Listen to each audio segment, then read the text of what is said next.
Right. Welcome back, guys. We want to continue from where we stopped in the last video. And in today's video, we will be looking at the concept of load balancing. All right. We have seen already how we can actually use, set up instances. Okay. And we will see user data in action also. Now we have two instances. I mean, if you look at my screen already, I terminated the two instances, but we're going to recreate the two instances, all right, in this session. Now, if you look at the two instances we terminated, both of them actually were created in the two US West 2B zone, okay, which means they're in the same availability zone. But the concept of load balance is basically to ensure high availability such that if one zone is having an issue, then the other zone should, be able to support your client or your customers, right? We do not want to put all our instances in a single zone, right? Because, anything can happen in that zone that even AWS might not have, power over, right? But then if you spread your workload that way, two zones are not likely to go down at the same time. All right. So we're going to put our instances in different availability zones. Now, we're going to be using this to understand the concept of load balancing. All right. So what I'm going to do now is that number one, we need to create two security groups. All right. We're going to create a security group for the load balancer, and we're going to create another security group for our instances. Now, we can still maintain the security group that we have created already for the instances, but then we're going to create another one for the load balancer. So let's start from the security group, side of things, right? So security group here, if you click on it, I have my free DevOps, SG here. So I'm just going to copy this name. All right. I'm going to copy that name and then I'm going to put it right here. Okay. Just for identification purposes. Now I'm going to create another security group. And I'm going to call that, ALB, security group, right? And I'm going to copy the name and put that in the description as well. So here, I will have to select, the VPC that we created together, right? So click on that. And in the inbound rule, I'm basically going to open up, HTTP. And I'm going to say from anywhere. And I'm going to open up another one for HTTPS. And I'm going to say from anywhere. All right. So I'm going to copy this name also, and then I'm going to create a tag. All right. And then I'm going to pull that here. Okay. And then I'm going to create it. Now I have created another security group for the application load balancer. Now I'm going to come into the free DevOps security group. I'm going to go to inbound rule, edit inbound. And this time around, I'm going to delete this option. I'm going to add rule, and I'm going to come here and say, my HTTP traffic should only come from the security group of my load balancer. All right. So I'm going to come here and I'm going to scroll down, and then under security group, I'm going to select the application load balancer security group, right? Select that. And I'm going to come here also. If my server is configured to accept HTTPS traffic, then I'll come here also and say it should also come from my application load balancer security group.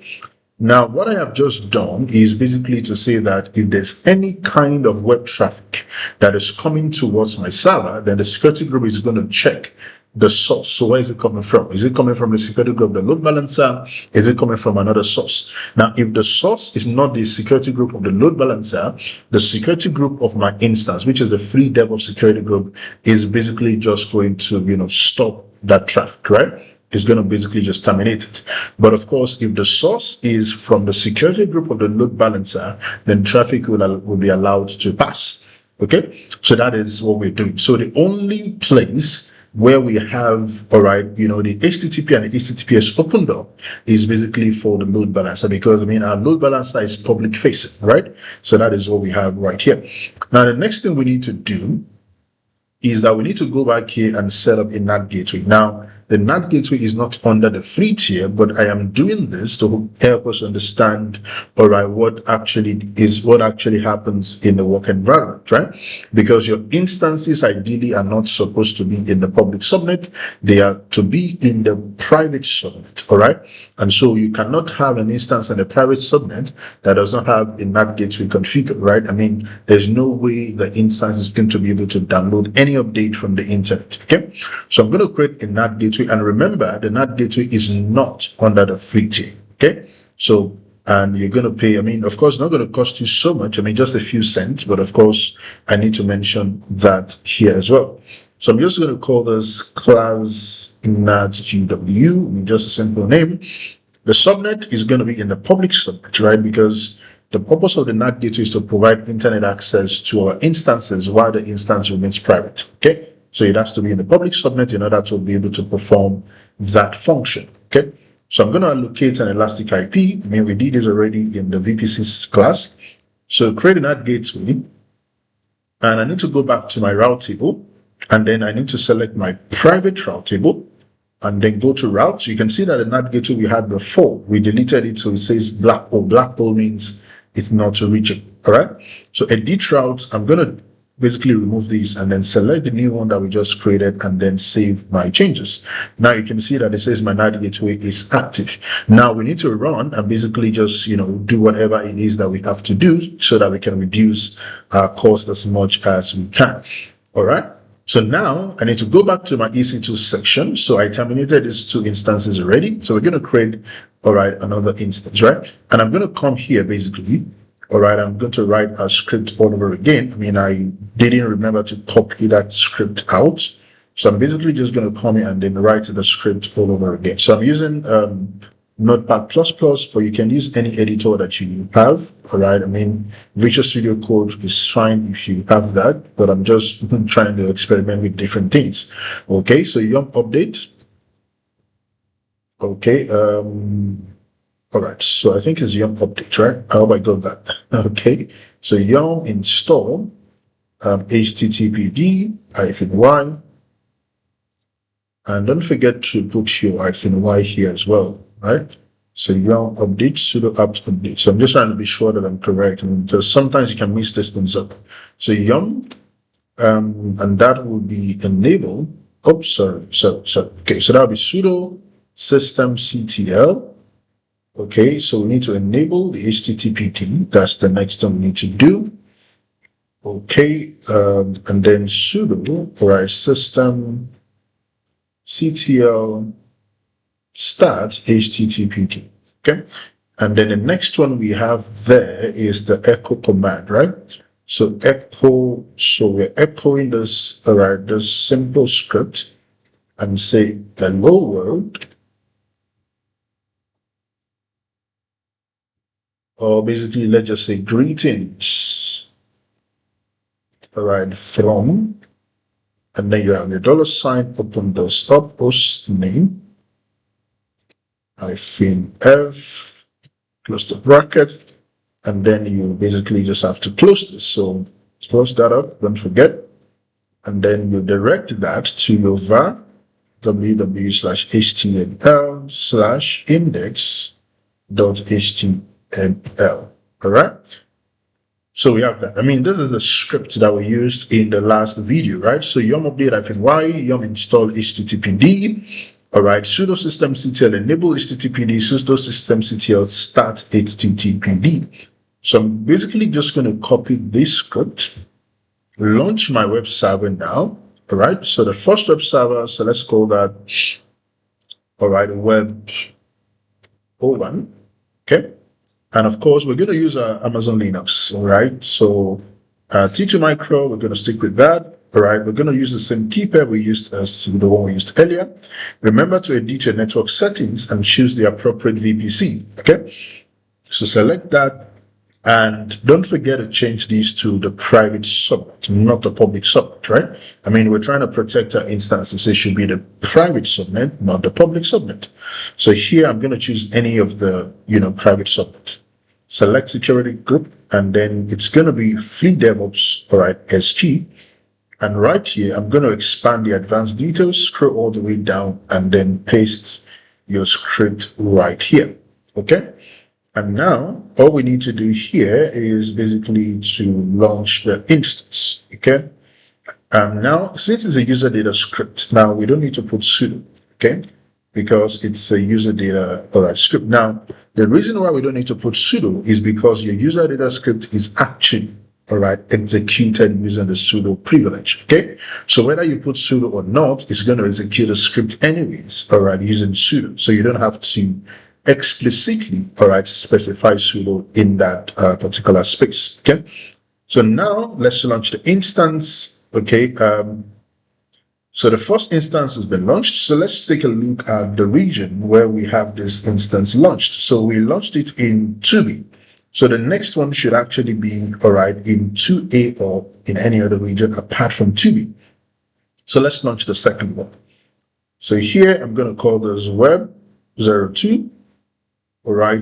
Still Amazon Linux, and we'll come here, the same keeper. Remember to edit your network settings. Select your class VPC, and right here we're going to choose this. This is 2A. So select that.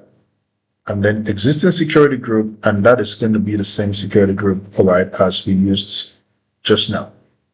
Okay, so again, paste your commands here. Don't forget to edit all of this. Okay, don't forget to do that. And you're good to go. So launch your instance. So we have two instances that we have launched, one in 2A and one in 2B. Okay, now there's actually a better way to start up your instances using the auto-scaling group. But of course, for me, I try to show, my student, participant, how things are done in a certain way, and then we'll try to look at how we can do it better. Okay, so that way you learn, how things are done this way or why things are done this way. And then by the time we're going through the other way, you'll really understand why we're going that route. Okay, not just through things that you that you can do this. Okay, but like I said, you can actually use auto scaling group to do that. With auto scaling groups, you just create a launch template, and then you basically provide all your configurations, and then the auto scaling group basically is built with some intelligence to ensure that your instances are launched in different availability zones. Okay, but of course we're going to get there. But for now, let's try to understand how these things are done. Manually at this level, so that it can help our understanding, and then we can grow. To understanding all of those things. Okay, because for me, mastery is important. Understanding things is very important, and then being able to explain what you're doing and why you're doing it is also very important, compared to just knowing, I know this, I know that. You should be able to understand why you should do things this way and why you can also do it this other way. Okay. So we have two instances that we've launched, and both of them are actually in the private subnet. So that means if we go and look at these instances, they do not have any public instance. And of course, if you go and look at the other one, there's no public address. Okay.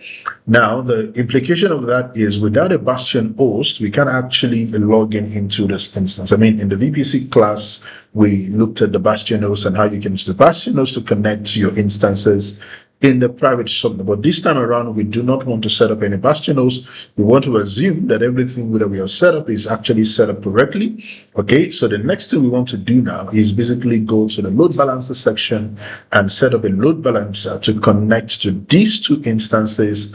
And then we're going to use the load balancer endpoint to basically access the web server that we have deployed on these two instances. Is that okay? So let's scroll all the way down, and then I'm going to click on load balancers. And of course, I don't have any load balancer here, so I'm going to click on create. And of course, we have a number, different types of load balancers. So there's the application, network load balancer, gateway load balancer, and they all have the use cases. Now, for the application load balancer, which is the one that we're going to be using, it is basically suitable for HTTP and HTTPS traffic, which means if you're dealing with, any kind of web traffic. If you're dealing with any traffic that is basically web-based, that's what I meant to say. Okay, then the application load balancer will be a good, or a suitable load balancer, for you. Okay, now, and of course, it is also under the free tier, right? Now, the other two load balancers are not under the free tier, number one. The network load balancer is suitable when you're trying to load balance, the TCP, UDP traffic, or TLS kind of traffic. And the beauty of the network load balancer is that it is very, it is if the latency is what you're trying to reduce, as much as possible, then a network load balancer, all right, offers you that kind of performance, which means it performs better in terms of, reducing latency and all of that than the application load balancer. Okay. And the network load balancer can also, all right, be like the endpoint for your application load balancer as well, right? Because sometimes you can have application load balancer that is internal, and then you can have a network load balancer that is internet facing, all right? But of course, all the traffic that the network load balancer is receiving, it is directing it back to the internal application load balancer, because you can actually load balance your private instances, right? With an application load balancer that is internal facing. Okay, and then put a network load balancer that is external, okay, to direct traffic to that application load balancer. But of course, those are advanced, use cases. All right, so we're going to go with the application load balancer, and then we're going to click on create. So here we are going to give our load balancer a name. So here I'm just going to call this class. All right, this is going to be class LB, class load balancer. And like you can see here, the scheme that we're using is what is internet facing. Well, like I said, it can also be internal, right? So, but then we're going with internet facing. It's going to be IPv4. Here, we're going to select our VPC, okay? And we're basically going to select these two subnet. But of course, the two subnet that you're selecting, make sure that they are public subnet, because the option here says internet facing. So that means the subnet you're going to select has to be public subnet. Subnet that has internet gateway configured in its route table. Okay. And then for security group, we're going to uncheck the default, and then we're going to select the one that we actually created for that, for that purpose, right? And so we're going to be listing on port 80. And we need to configure what you call a target group, because the load balancer needs to know, okay, where am I directing the traffic to, right? The load balancer needs that information. It needs to be aware of where the traffic is actually, all right, going. So we don't have any target group. So we're going to create a new target group. All right. So now here, it's going to open up in a new page. So the target group is going to be instances. We're directing our traffic to EC2 instances. So that's going to be the option. And as you can see here, there are different options. There's a Lambda function, there's application load balancer, and all. So target group name. So this is going to be web, all right, TG, and a web target group. The protocol is going to be 8. It's going to be HTTP. Okay. And the VPC is going to be the class VPC, all right? Protocol is going to be HTTP version 1, all right? Version 1 and version 2, there are differences, okay? But of course, I won't go into that right now. So you can leave all of these things as is, click on next. And right here, you have to select the instances that you want to, you want to configure as targets, all right, for your load balancer. So these are the two instances that we have. So I'm going to select them. And then I'm going to say include as pending below. All right. So these instances should be available on port 80. So we already have that opened up in the security group. And we're also putting that here as well. So I'm going to click on include as pending below, which means I want to register these instances. All right. And then hand them over to my load balancer as the target. So if anybody's, eating my load balancer's endpoint, then the traffic is going to be directed by the load balancer to these, all right, instances. Okay. So I'm going to come here and then say create a target group. Now, once the target group has been created, now here it says to unused, because it says target is not configured to receive traffic, all right, from the load balancer. All right. So you have to go back to the load balancer page, refresh this, all right, and then select the target group that we just, all right, created. And once that is done, all right, these are other advanced use cases. You can also integrate a web application firewall with your load balancer. That is also very possible, but maybe in some, some future classes, we will try as much as possible to look into all of that, right? So create load balancer. So the load balancer is being created at this point, and then you can see that the load balancer has generated an endpoint for us, which we're going to use to access, all right, the load balancer. And if I come here to this, all right, target group and I refresh, all right, now I can see it says target registration is in progress, because the load balancer configuration has been completed, all right, and then the target group, all right, got that signal, and then now it has initialized, all right, the instances, all right, in order to prepare them, all right, for the load balancer to be able to send traffic to these instances. So we're just going to wait here a little while, okay, for all of these things to come up. I believe it shouldn't take too much time. Let's refresh. The application load balancer is still provisioning. Okay, so let's just wait a bit. So I'm going to just pause my screen at this point, and then once everything is done, and then we'll continue all right from there. All right, welcome back. So we can see here that the two instances are healthy. All right, so we have two instances, all right, the 2A and the 2B, and both of them says, all right, healthy. Right, so that means it's been registered with the load balancer. And despite the fact that these two instances are in a private subnet, I mean, we can see here that it is healthy, all right, from the targeted loop, and that means the load balancer can actually reach, all right, this instance. So let's click on the load balancer. All right, click on the load balancer, grab the DNS of the load balancer, and then paste it right here, and then you press enter. Now, we can see that with the load balancer, we can actually reach instance. So greetings from, okay, so this is 51.1.1.10, and if I refresh again, I can see that the load balancer is directing the traffic to the other, all right, instance. So if I refresh, it's still this one. If I refresh again, it's still this one. If I refresh again, it's still directing me here. So let's refresh a couple of times, and let's see what we have now. It is redirecting back, all right, to this instance. So if you look at the IP address, this is 45.7. All right, and the other one is web 01 is actually 51.1110. So if I refresh again, I'm still here. So 45.7, so that is basically web 02. All right, so we can see that the load balancer is doing the job for us. I mean, our instances are private. We don't have to expose them directly to the internet. At the same time, through the load balancer, we can actually access the content of our, web server.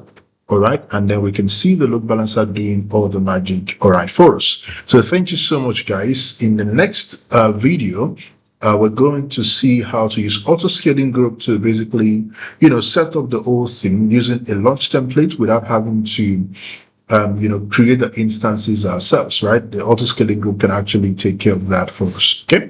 In the next video, we're going to see that. So thank you so much, and I'll see you on the next one.